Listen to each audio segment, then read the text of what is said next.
Hello, I'm Simmy, a storyteller and a story coach from Bangalore. And today, my friend Seema Shenoy, she is going to read a story from the Best of Grandpa Tales Tiny Tot publications.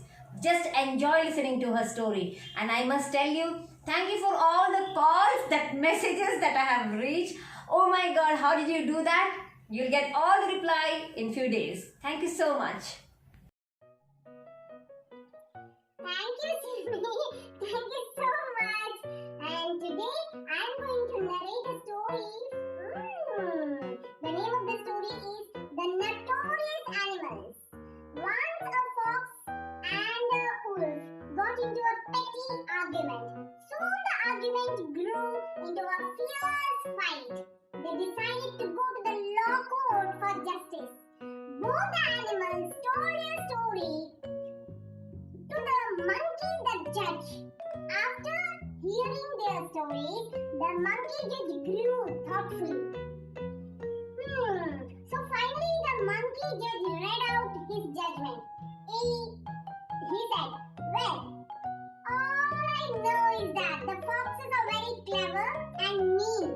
The tales of their tricks are well known all over the world. They can never be fooled.